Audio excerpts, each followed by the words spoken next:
Did you get discarded with no notice? Like you were in a relationship, it felt great, then all of a sudden, poof, gone. Like you're just like, I don't even know what just happened. This person just up and left me. Maybe they ghosted you.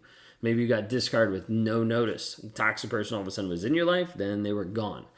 Like all of a sudden, suddenly he lost interest in you, and you thought you were the best thing in the world because of how he was treating you, and then he turned around and went to someone else. Like you're left confused, you're questioning like your reality, and ultimately questioning your worth. Did you actually matter? Did you actually value to this person? Well, I want to talk to you today about why narcissists discard, the patterns, the tactics, and how to be able to move on past that. If you guys are new, the reason why I talk about this is to bring awareness because of what I've been through in my life with being a narcissist.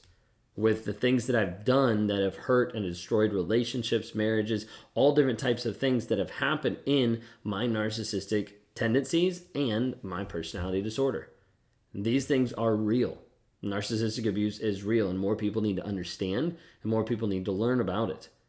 If you think you're with someone, or if you think someone around you is dealing with a narcissistic relationship, please share it with them.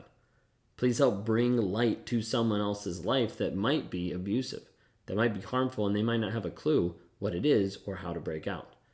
When we talk about this idea of narcissists discarding you, we need to first understand like the patterns that typically happen with a narcissist. So idolize, devalue, discard, and rinse and repeat. We do it all over again. Put you up on a pedestal, tear you down to get rid of you, and then bring you back. A lot of times hoover you back and start the whole process all over again. The idealization phase has this idea of high attention, like lots of compliments, like affection, gifts. It's like this concept of the love bombing of like, this is going to happen to hook you as quick as possible.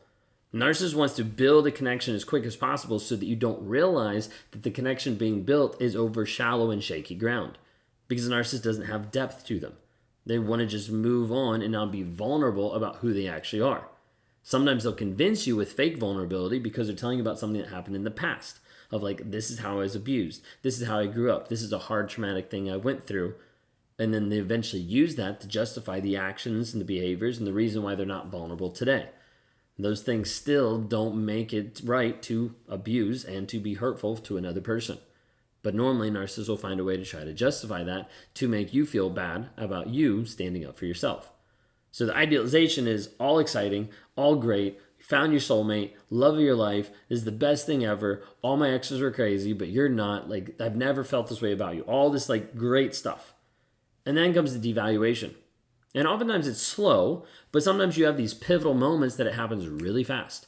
When you get engaged, when you get married, when you have a kid, when you move in together. A lot of times those four are ones that all of a sudden it just switches and boom. Now they've got you, so there's no point in actually being nice anymore. They've already checked that box of being the person that you want them to be, and as a result, why do they have to be that anymore? So instead, they start to criticize, belittle the different things that you do on a day-to-day basis that show up as not being good enough. You start to feel unworthy because he's constantly putting you down, constantly making you feel crazy, constantly making you think that you're overreacting about his behavior. Then the discard happens, oftentimes out of nowhere. But with the discard happens, sometimes it can be without warning, sometimes he just disappears, sometimes he just moves on, sometimes it's just, hey, I'm done with you, I'm going to the next person. And we see this time and time again where people get discarded and they're so confused about what actually happened or why it actually happened. So, why the discard? Like, why did he actually leave? Sometimes people ask this question, especially because they're like, in the relationship, he was getting everything. Like, I was still serving. I was like the perfect supply for a narcissist. Why would he actually leave? And so many people question their value and their worth because of this, because of how the narcissist just up and left and up and went to the next person and continued the cycle, sometimes person to person to person. And you're left wondering and oftentimes craving or pain shopping, thinking maybe he'll come back. Why can't he come back? Was I not good enough? Would it be possible for him to come back? Maybe he could get aware of who he is and we could change and work together and be the best forever. Oftentimes we're selling ourselves a lot of different stories and a lot of different lies about the toxic person. But that question still stands of why did he discard you? Well, a lot of times you have the new supply, and the new supply is the new, the shiny, the best thing ever. Narcissist wants to sell themselves on this is the greatest relationship. And they'll tell you that time and time again. And you'll feel like the crazy one. Because the narcissist is like, see, I found my soulmate. You just weren't it. I found the best person in my life. It just wasn't you. And this starts to eat at you and make you feel even worse because you're like, wait a second, I guess that was me. I guess that he has found the love of his life and it wasn't me.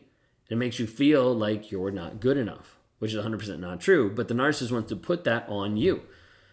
He's with the new person. He's like, this person gets me. Like, they actually understand me. Like, this is something that I've been looking for my entire life. And at the same time, they're locking in the new supply. They're also trying to make sure they hurt you so that you stay subservient to them and you don't actually move forward and take back your power and grow into the person that you were meant to be.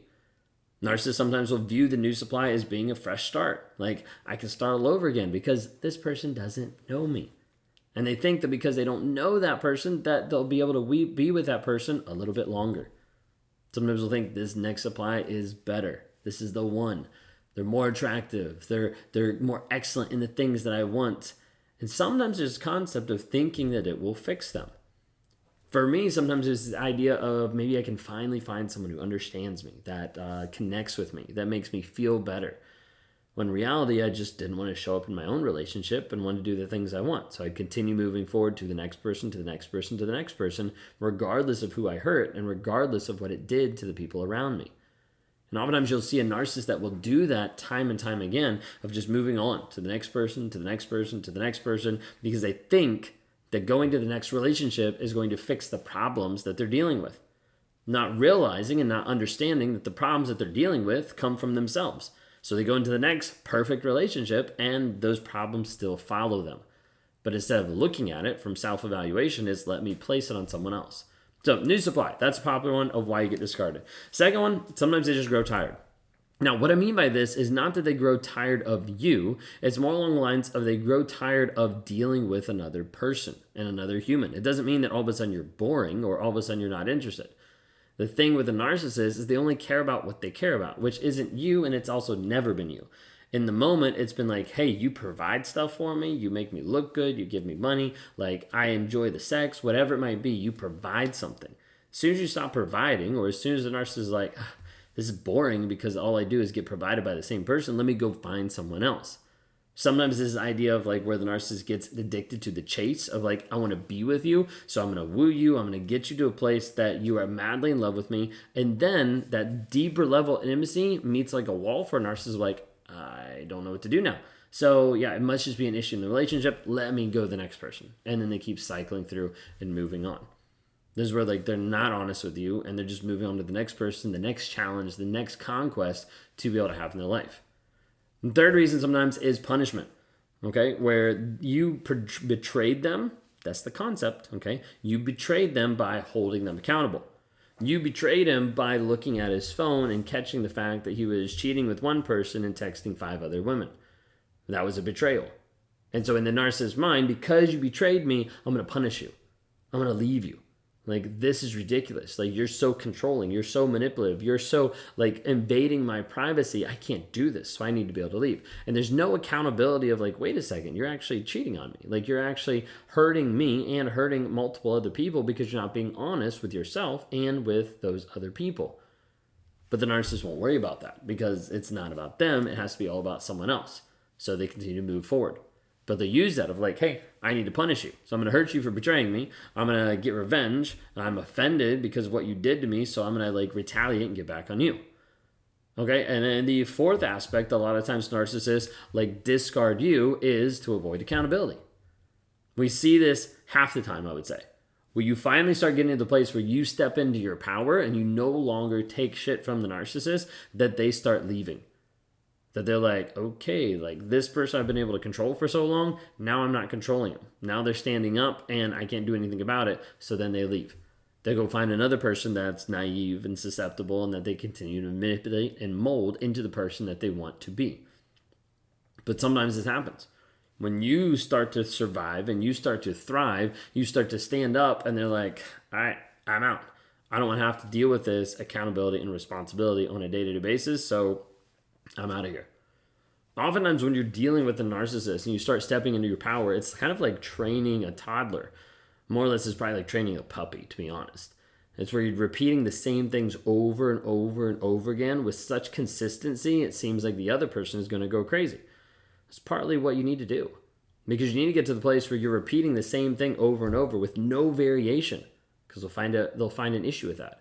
With no variation, and the person finally realizes like, hey, I need to stop doing this to this person, or I need to get out. We see this actually work when people use copy paste for like child custody agreements. So like, hey, I want to pick up the kid a day early. Here's the agreement, paste. Like instead of even saying anything, here's the agreement, here's the agreement.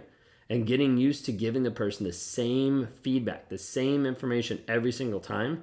Oftentimes we'll get to the place where it gets through their head of like, okay, like I shouldn't ask that because I'm not going to get that. Or I'm not going to ask that because I don't want that response. Or I'm going to change and modify something so that I don't get that response anymore. Like there's multiple ways to do it, but being able to put it back so they understand you're not going to get a different variation out of me because I'm consistent about who I am and the direction I'm going.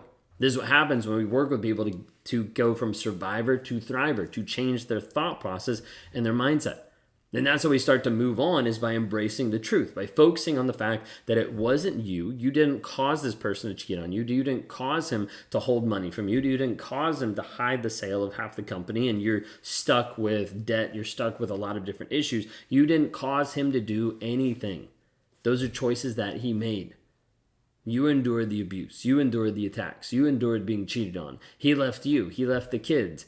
And you accepted that. And like you have to be able to accept and move through that.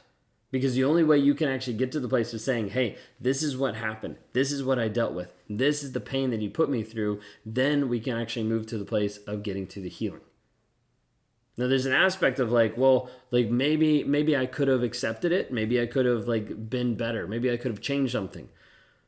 The amount of stuff that you would accept from a toxic person is only going to slow or ramp up the timeline that you're with that person. So you don't accept anything, that timeline might ramp up and you're out. Or you accept a lot of different things and that timeline might slow down and you're with for a long period of time. If you're at the place where you want to find truth and you want to move forward, then I want to encourage you to go to escapetoxicity.com and start their process to get free mentally and emotionally. Because it's not enough to just have the knowledge. You can watch all of my videos and still not be free because a mindset hasn't changed. A story that you believe hasn't shifted. That's what we work with. So go to escapetoxicity.com today to check that out.